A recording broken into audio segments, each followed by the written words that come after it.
গো ভাবনা কেন, আমরা তোমার শান্তি প্রিয় শান্ত ছেলে, তবু শত্রু এলে অস্ত্র হাতে ধরতে জানি। তোমার ভয় নেই মায়া, আমরা প্রতিবাদ করতে জানি।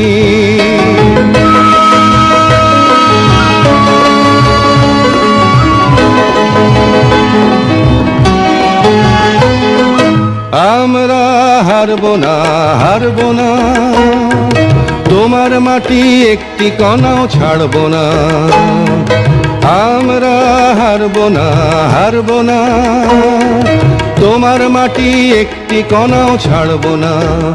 আমরা পাঁজর দিয়ে দুর্গ ঘাঁটি গড়তে জানি। তোমার ভয় নেই মায়া, আমরা প্রতিবাদ করতে জানি।